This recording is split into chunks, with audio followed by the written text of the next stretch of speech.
Hey, how you doing today? Thanks again for joining us for another installment of Crown Homes Real Estate Training Videos. With you as always, I'm your host, Cody Hostry. And today we're going to quickly go over Bright MLS and some of the key features that you guys should be aware of in here. Not going to do anything regarding like uploading listings or anything like that quite yet. If you have any questions about that, feel free to reach out to Rob, Corey, myself, anyone really can give you a hand with that. We can definitely coach you up on how to go about that. But with that being said, when you first come into Bright, you have your profile and everything set up. This is what you're actually going to see. Down here, you have a market watch report, and you can kind of see what's going on within the last 24 hours. Down here, this is one of my favorite pages. It's the hot sheet section. So if I come here for Newcastle County, which is one I have saved, it'll pull up what's going on the last 3 days in Newcastle County. So you can click here and just check out that this listing just came on or is coming soon. Same can be said about Stonebridge, North DuPont Street, North Park Drive, etc., etc. So just a quick way to come in here and see what's going on if you have these hot sheets set up. Now, if I come back to those hot sheets,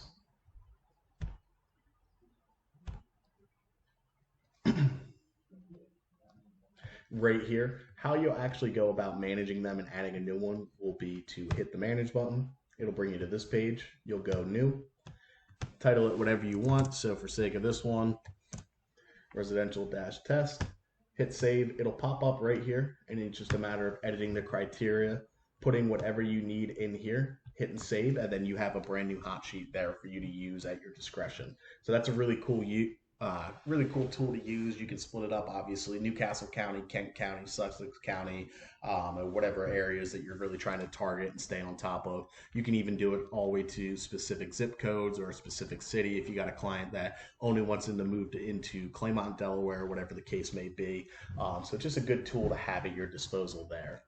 Now, if we come back to the main page, the next thing you'll notice right here is if we go search, you have residential search, residential lease, multifamily, land, farm, commercial lease, etc. So make sure when we are doing a search, if you're looking for a multifamily unit, you're not searching within a residential sale. It won't pop up. It'll get a little bit frustrating. So you got to make sure that you're using the correct portal depending on what type of property it is. So if we're going residential lease, just for the sake of this video and argument, it'll bring you to this page. And what you have here is you can do a map search. So within X amount of miles of your location or whichever other location you want to add, you have subdivision neighborhood, legal subdivision, postal city, zip code, building name, county, MLS area, school district, specific street number, the direction prefix, your actual street, unit numbers, all that good stuff. You can come down here and select between coming soon, active, active under contract, temp off market, pending, withdrawn, closed, expired, canceled. You can also filter it by the exact price range here. Listing term begin dates and expected on market dates, and the agreement of sale date if you're looking for something that's already under contract. You can filter in here based off of the rooms specifically. So bedrooms, total bathrooms, full bathrooms, half bathrooms, any other rooms that really catch your eye. So if they're like, you know what, we really need to have a den, or we really need to have a dining room, family room, exercise room, anything like that, you can add here. If you want to add multiples, you'll go select one, and then you'll want to hit control and start selecting the other ones. If for whatever reason you don't hit control, it'll only let you select one at a time, or you can just completely back out of it there. You also have main level bedrooms. So let's say you have a situation where it's an older couple and they want to have a primary suite on the first floor. You'll put that in as main level bedrooms 1+. Same thing with the bathrooms. You can also have additional rooms here. So if they want, again, an exercise room, a foyer, full bathroom, additional kitchen, stuff like that, you can add it there. And then you can also have which level it's on too. So let's say you wanted a kitchen on the second floor for whatever reason. You could come in here, hit the kitchen button, and then come to level and go up here to the upper two and go that route with it. Now, if we want to get rid of it, again, just come in here, hit your control, and back out of it. Oh, I'm sorry. Hit the wrong button there. You actually come up here to this blank space and just get rid of it that way. Same thing on this side, up here to the blank space, boom, it's gone. Now what we can also filter out is the ownership interest. So if you only want condos or fee simple or something with some ground rent, you can do it that way. You can have the exterior structure type right here. Number of levels and stories right here. Style of the home right here, which is another good one as well. Some people just want a Cape Cod. Some people want a split level, contemporary. You could go with an A-frame, whatever the case is here. You can dictate the style of home. You can also dictate whether or not you have specific types of parking, attached garage spaces, detached, parking garage, anything like that.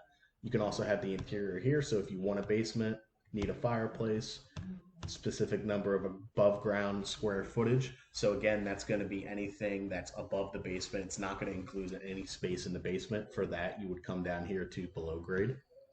Central AC, and also if they have heating in there.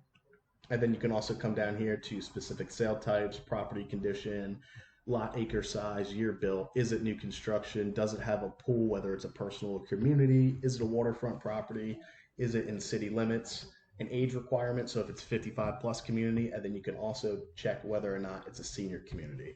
So there's a lot of different stuff you can do within here. Something else I want to make you guys aware of is up here under the clients tab. If you hit this drop down, you can actually set up auto emails for your clients as well based off of their search criteria. So let's run through a quick example of that. What we're going to do is throw some bogus criteria in here. We'll add a fake contact. For this one, we'll probably go Mickey Mouse with my cell phone number, and I'll show you how to save that as a client profile and get that saved up to your client list.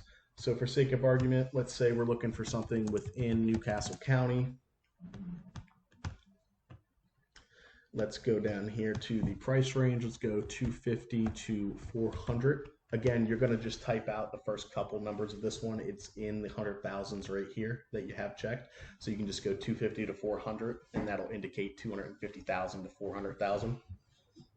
Coming soon and active, reject. Number of bedrooms, let's go 3 plus. Number of bathrooms, let's go 1 plus. Down here, I'm okay with all this right now just for the sake of this argument. But let's say, for example, we wanted that first floor bedroom.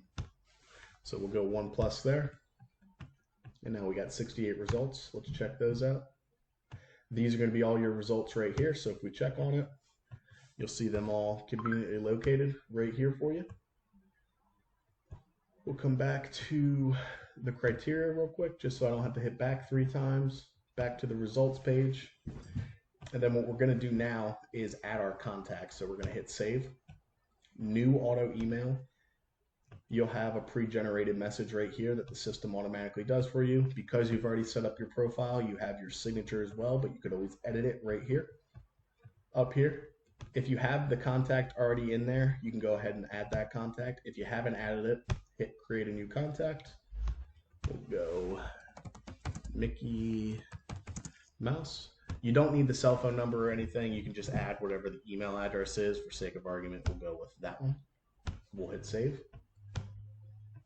And then I always go client portal. If it's a specific client portal, so if we're going, sometimes you get an investor that wants to look at single family homes as well as multi-family homes. So I just make indication of that in the subject. For just the single family homes, I'll go client portal, I should say. If it's a multi-family home, I'll just straight up go multi-family client portal and then do it that way. So again, real simple, real easy. Come down here. You can show it in reverse prospecting for them. And then how often do you want this to be sent out to them? So if you want it sent out the second something hits the market, you can just hit ASAP and it won't matter. The second something comes onto the MLS, it'll send it out to them. Or you could do it down here for daily and then pick if you want it on specific days here or just in the morning or at night. So if your client, you know, is working Monday mornings, you could just switch it up to PM. Or if you don't have anything checked, it just won't send anything on a Monday. So we'll go ahead and add that back. Scroll down here. Make sure everything looks good. If you want to have yourself CC'd on it, you could just add it right there. Because It's already sending to my email address for the sake of this argument. It won't allow me to hit the BCC me a copy of all emails, but you could certainly do that as well. Come here, and now you'll see this is the welcome email, and then as new things populate to the portal, it'll be under this recording or recurring email, I should say. It'll just say that with a list of the properties, so that all looks good. Back to the welcome email, hit save, and now that's automatically generated. I always tell clients after I set this up, I shoot them a quick text and say, hey, just want to let you know I did set up that portal for you. That'll hit your inbox within the next 10 minutes or so. Just a little bit of a delay on Bright MLS's part, so it will get to their inbox, like I said, within 10 minutes. Now, if we want to see where our clients are located and check in on those portals as we come back into the MLS, come up here to clients. I always do the auto email classic. I think it looks cleaner, it's a little bit easier to navigate. This is the new feature that they have. It is all the same information, but I don't think it's as easy to navigate. So I find myself doing the classic one all the time.